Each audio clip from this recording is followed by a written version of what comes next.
Welcome to movie junk YouTube channel. Dunki ಇದೊಂದು illegal ಇಮಿಗ್ರೆಂಟ್ಸ್ಗಳ ಕಥೆ ಅಲ್ಲ ವ್ಯಥೆ. ಲಂಡನ್ನಲ್ಲಿ ಸುಮಾರು 25 ವರ್ಷದಿಂದ ಭಾರತದಿಂದ ವಲಸೆ ಹೋಗಿ ಬದುಕುತ್ತಿರೋ 3 ಸ್ನೇಹಿತರ ಪರಿಚಯದಿಂದ ಸಿನಿಮಾ ಶುರುವಾಗತ್ತೆ. ಆ 3 ಸ್ನೇಹಿತರ ಹೆಸರು ಮನ್ನು, ಬಲ್ಲಿ ಹಾಗೂ ಬುಗ್ಗು. ಮನ್ನುಗೆ ಟ್ಯೂಮರ್ ಇರುತ್ತೆ. ಆಕೆ ಕೇವಲ 1 ತಿಂಗಳು ಮಾತ್ರ ಬದುಕಿರ್ತಾಳೆ ಎಂದು ಡಾಕ್ಟರ್ ಹೇಳಿರ್ತಾರೆ.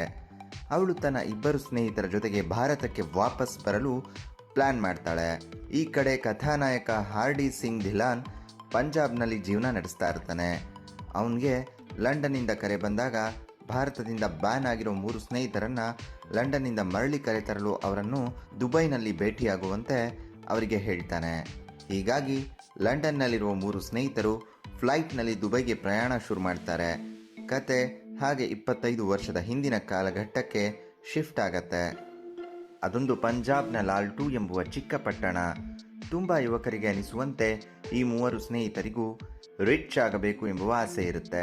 ಪ್ರತಿಯೊಬ್ಬರಿಗೂ ಸಹ ಲಂಡನ್ಗೆ ಹೋಗಲು ಅವರದೇ ಆದಂತಹ ಪರ್ಸ್ನಲ್ ರೀಸನ್ ಕೂಡ ಇರುತ್ತೆ. ಮನ್ನುಗೆ ಸ್ವಂತ ಮನೆ ಖರೀದಿಸಲು ಹಣ ಬೇಕಾಗಿರುತ್ತೆ. ಬಲ್ಲಿಗೆ ತಾನು ತನ್ನ ತಂದೆ ತಾಯಿಯನ್ನು ಚೆನ್ನಾಗಿ ನೋಡಿಕೊಳ್ಳಬೇಕು ಎಂಬ ಆಸೆಯಿಂದ ಲಂಡನ್ಗೆ ಹೋಗಲು ನಿರ್ಧರಿಸ್ತಾನೆ. ಇನ್ನು ಬುಗ್ಗು ತನ್ನ ತಾಯಿ ದುಡಿಯುವುದನ್ನು ನಿಲ್ಲಿಸಿ ಮನೆಯವರನ್ನೆಲ್ಲ ಚೆನ್ನಾಗಿ ನೋಡಿಕೊಳ್ಳುವ ಉದ್ದೇಶದಿಂದ ಲಂಡನ್ಗೆ ಹೋಗೋಕೆ ಆಸೆ ಪಡ್ತಾ ಇರ್ತಾನೆ. ಹೀಗೆ 3 ಬೇರೆ ಬೇರೆ ಬ್ಯಾಕ್ಗ್ರೌಂಡಿಂದ ಬಂದವರು ವೀಸಾ ಮಾಡಿಸಲು ಒಟ್ಟಿಗೆ ಒದ್ದಾಡ್ತಾ ಇರ್ತಾರೆ. ಕೆಲವು ಕಾರಣಾಂತರಗಳಿಂದ ಅವರು ವೀಸಾ ಪಡೆಯಲು ಆಗುತ್ತಿರೋದಿಲ್ಲ. ವೀಸಾ ಮಾಡಿಸುವ ಏಜೆಂಟ್ ಪ್ರತಿಯೊಬ್ಬರಿಗೂ ಒಂದೊಂದು ಐಡಿಯಾ ಕೊಡ್ತಾನೆ.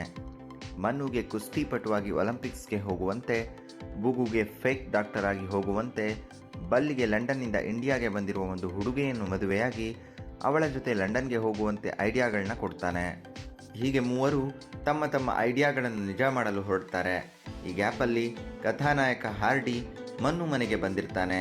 ಈ ಸಮಯದಲ್ಲಿ ಹಾರ್ಡಿ ಒಬ್ಬ ಸೈನಿಕನಾಗಿದ್ದು ಅವನಿಗೆ ಒಂದು ಸಮಯದಲ್ಲಿ ಮನ್ನುವಿನ ಅಣ್ಣ ಪ್ರಾಣ ಉಳಿಸಿ ಕಾಪಾಡಿರ್ತಾನೆ. ಈ ಸಮಯದಲ್ಲಿ ಮನ್ನುಳ ಅಣ್ಣ ಅವನ ಬಳಿ ಒಂದು ರೇಡಿಯೋವನ್ನು ಬಿಟ್ಟಿರ್ತಾನೆ. ರೇಡಿಯೋವನ್ನು ವಾಪಸ್ ಕೊಡುವ ಸಲುವಾಗಿ ಹಾರ್ಡಿ ಮನ್ನು ಮನೆಗೆ ಬಂದಿರ್ತಾನೆ. ಹೀಗೆ ಹಾರ್ಡಿ ಹಾಗೂ ಮನ್ನು ನಡುವೆ ಸ್ನೇಹ ಬೆಳೆದು ಹಾರ್ಡಿ ಮನ್ನುಗೆ ಕುಸ್ತಿಯ ಕೋಚಿಂಗ್ ಮಾಡಲು ಶುರು ಮಾಡ್ತಾನೆ. ವೀಸಾ ಪ್ರಾಸೆಸ್ನಲ್ಲಿ ಬುಗ್ಗು ಫೇಕ್ ಡಾಕ್ಟರ್ ಎಂದು ತಿಳಿದು ರಿಜೆಕ್ಟ್ ಆಗ್ತಾನೆ. ಬಲ್ಲಿ ಹುಡುಕುತ್ತಿದ್ದ ಹುಡುಗಿಯನ್ನು ಮದುವೆಯಾಗಲು ಅದೆಷ್ಟೋ ಹುಡುಗರು ಕಾಯುತ್ತಿದ್ದಾರೆ ಎನ್ನುವುದು ತಿಳಿದು ಬರುತ್ತೆ. ಹೀಗೆ ಏಜೆಂಟ್ ಕೊಟ್ಟ ಐಡಿಯಾ ವರ್ಕೌಟ್ ಆಗೋದಿಲ್ಲ ಎಂದು ತಿಳಿದ ಮೇಲೆ ಎಲ್ಲರೂ ಸ್ಟೂಡೆಂಟ್ ಆಗಿ ಲಂಡನ್ಗೆ ಹೋಗೋದು ಸುಲಭ ಎಂದು ತಿಳಿದುಕೊಳ್ತಾರೆ. ಸ್ಟೂಡೆಂಟ್ ಆಗಿ ಹೋಗಲು IELTS ಪರೀಕ್ಷೆ ಬರೆಯಬೇಕೆಂದು ತಿಳಿಯುತ್ತೆ. 3 ಸ್ನೇಹಿತರ ಜೊತೆ ಹಾರ್ಡಿ ಸಿಂಗ್ ಕೂಡ IELTS ಕೋಚಿಂಗ್ ಸೇರ್ಕೊಳ್ತಾರೆ. ಕೋಚಿಂಗ್ನಲ್ಲಿ ಇವರ ಗುಂಪಿಗೆ ಸೇರುವ ಮತ್ತೊಬ್ಬ ಸ್ನೇಹಿತನೇ ಸುಖಿ ಸಿಂಗ್. ಸುಖಿ ಸಿಂಗ್ ಜಸ್ಸಿ ಎಂಬ ಒಂದು ಹುಡುಗಿಯನ್ನು ಮದುವೆಯಾಗಬೇಕಾಗಿರುತ್ತದೆ.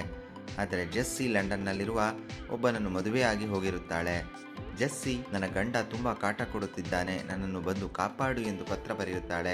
ಈ ಕಾರಣಕ್ಕಾಗಿ ಸುಖಿ ಸಿಂಗ್ ಲಂಡನ್ಗೆ ಹೋಗಿ ಆಕೆಯನ್ನು ವಾಪಸ್ ಇಂಡಿಯಾಗೆ ಕರೆದುಕೊಂಡು ಬರುವ ಉದ್ದೇಶದಲ್ಲಿರುತ್ತಾನೆ. ಹೀಗೆ ಎಲ್ಲರೂ ಇಂಗ್ಲಿಷ್ ಕಲಿಯುವ ರಭಸದಲ್ಲಿ ಸಮಯ ತಳ್ಳುತ್ತಿರುತ್ತಾರೆ. ಕೋಚಿಂಗ್ ಸೆಂಟರ್ನಲ್ಲಿ ಹಾರ್ಡಿಗೆ ಒಬ್ಬ ಜೋಕರ್ ಎಂದು ಕಾಮಿಡಿ ಮಾಡಿದ ಟೀಚರ್ಗೆ ತಾನು ಬುದ್ಧಿವಂತ ಎಂದು ತೋರಿಸಲು ಹಾರ್ಡಿ ಒಂದು ಕಾಮನ್ ಟೆಂಪ್ಲೇಟ್ ಬರೆದು ಯಾವುದೇ ಟಾಪಿಕ್ ಕೊಟ್ಟರೂ ಅದೇ ಟೆಂಪ್ಲೇಟನ್ನು ಬಳಸಿ ಮಾತನಾಡುವಂತೆ ಒಂದು ಐಡಿಯಾವನ್ನು ಎಲ್ಲರಿಗೂ ಕೊಡ್ತಾನೆ.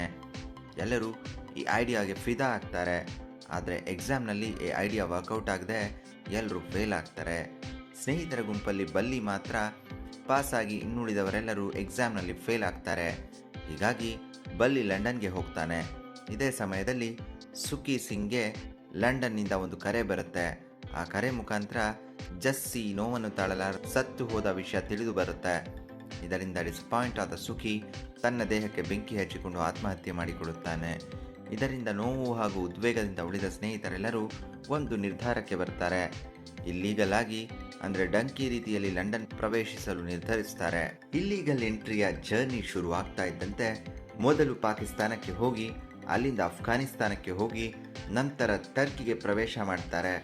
ಹೋಗೋ ಸಮಯದಲ್ಲಿ ಅವರು ಏನೆಲ್ಲ ಕಷ್ಟಪಡ್ತಾರೆ ಎನ್ನುವುದು ನಿರ್ದೇಶಕರು ನಮಗೆ ಮನಮುಟ್ಟುವಂತೆ ಹೇಳಿದ್ದಾರೆ.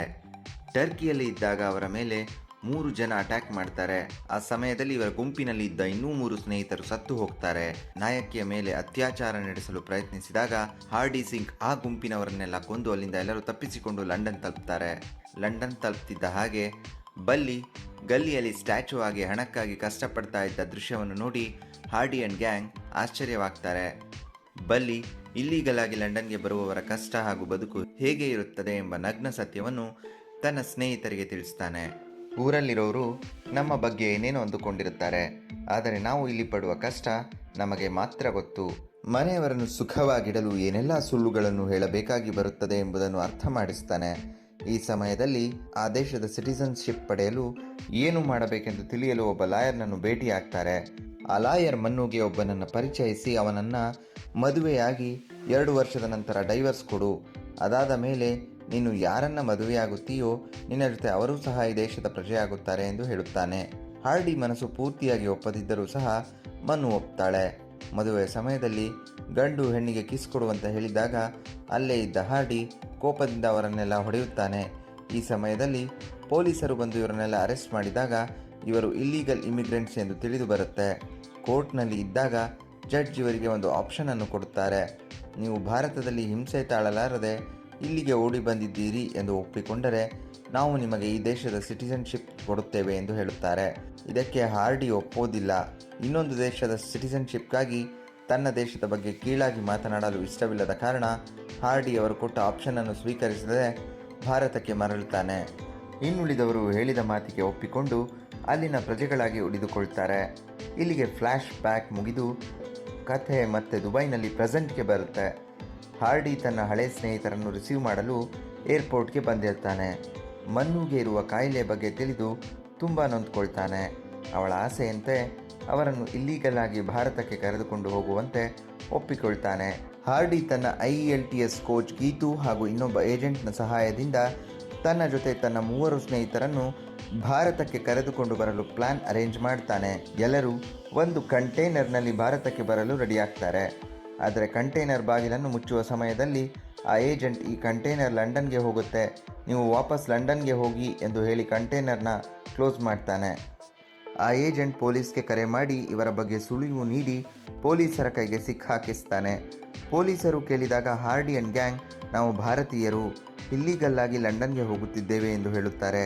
ಆಗ ಪೊಲೀಸರು ಅವರನ್ನು ಕೋರ್ಟಿಗೆ ಸಬ್ಮಿಟ್ ಮಾಡಿ ಅವರನ್ನು ಮತ್ತೆ ಭಾರತಕ್ಕೆ ವಾಪಸ್ ಕಳಿಸುವಂತೆ ಜಡ್ಜ್ಮೆಂಟ್ ನೀಡ್ತಾರೆ. ಇವರಿಗೆ ಮೋಸ ಮಾಡಿದ ಏಜೆಂಟ್ ಇವರಿಗೆ ಹೀಗೆ ಆಗಲಿ ಎಂದೇ ಹಾರ್ಡಿ ಸಿಂಗ್ ಜೊತೆ ಪ್ಲ್ಯಾನ್ ಮಾಡಿ ಈ ಥರ ಮಾಡಿರ್ತಾನೆ ಎಂದು ಕೊನೆಯಲ್ಲಿ ತಿಳಿದು ಬರುತ್ತೆ. ಹೀಗೆ ಎಲ್ಲರೂ ಭಾರತಕ್ಕೆ ಅವರು ಅಂದುಕೊಂಡಂತೆ ವಾಪಸ್ ಬರುತ್ತಾರೆ. 25 ವರ್ಷಗಳ ನಂತರ ಭಾರತಕ್ಕೆ ಬಂದು ಅವರ ಹಳೆಯ ನೆನಪುಗಳನ್ನೆಲ್ಲ ಮೆಲುಕು ಹಾಕುತ್ತಾ ಆನಂದ ಭಾಷಪದ ಹೊಳೆಯಲ್ಲಿ ಮುಳುಗುತ್ತಾರೆ. ಇದೇ ಸಮಯದಲ್ಲಿ ಹಾರ್ಡಿ ಮನ್ನುಗೆ ರೊಮ್ಯಾಂಟಿಕ್ ಆಗಿ ಪ್ರಪೋಸ್ ಮಾಡಿದಾಗ ಆಕೆ ಮನಸೋತು ಒಪ್ಪಿಕೊಳ್ತಾಳೆ. ಇನ್ನೇನು ಆಕೆ ಬೆರಳಿಗೆ ರಿಂಗ್ ಹಾಕಬೇಕೆಂಬುವ ಸಮಯದಲ್ಲಿ ಮನ್ನು ತೀರಿಕೊಳ್ತಾಳೆ. ಸಿನಿಮಾದ ಕೊನೆಯಲ್ಲಿ ಹಾರ್ಡಿ ಬಲ್ಲಿ ಹಾಗೂ ಬುಗ್ಗು ಜೀವನದಲ್ಲಿ ಏನು ಮಾಡಬೇಕೆಂದು ಯೋಚಿಸುತ್ತಿರುವಾಗ ಅಲ್ಲಿದ್ದ ಒಬ್ಬ ಯುವಕ ಬಂದು ನಿಮ್ಮನ್ನು ಲಂಡನ್ಗೆ ಕಳಿಸಲು ನಾನು ಸಹಾಯ ಮಾಡುತ್ತೇನೆ ಎಂದು ಹೇಳಿದಾಗ ಹಾರ್ಡಿ ಅವನನ್ನು ಕುಸ್ತಿಪಟುವಿನ ಶೈಲಿಯಲ್ಲಿ ನೆಲಕ್ಕೆ ಉರುಳಿಸ್ತಾನೆ. ಇಲ್ಲಿಗೆ ಸಿನಿಮಾ ಎಂಡ್ ಆಗತ್ತೆ. ಸಿನಿಮಾದ ಕೊನೆಯಲ್ಲಿ ಇಲ್ಲಿಗಲಾಗಿ ವಲಸೆ ಹೋದ ಜನರ ಕಷ್ಟಗಳ ನಿಜ ಘಟನೆಗಳನ್ನು ನಿರ್ದೇಶಕರು ಅದ್ಭುತವಾಗಿ ಜನರ ಮುಂದೆ ತಂದಿಟ್ಟಿದ್ದಾರೆ. ನಮ್ಮ ಈ ವಿಡಿಯೋ ನಿಮಗೆ ಇಷ್ಟವಾಗಿದ್ದರೆ ನಮ್ಮ ವಿಡಿಯೋನ ಲೈಕ್ ಮಾಡಿ, ಶೇರ್ ಮಾಡಿ, ಕಮೆಂಟ್ ಮಾಡಿ ಹಾಗೂ ನಮ್ಮ ಮೂವಿ ಜಂಕ್ ಯೂಟ್ಯೂಬ್ ಚಾನಲ್ನ ಮರಿದೆ ಸಬ್ಸ್ಕ್ರೈಬ್ ಮಾಡಿ. ಮತ್ತಷ್ಟು ಕಂಟೆಂಟ್ಗಳೊಂದಿಗೆ ಮತ್ತೆ ಬರ್ತೀವಿ. ಅಲ್ಲಿವರೆಗೂ ಹ್ಯಾವ್ ಎ ಗುಡ್ ಟೈಮ್.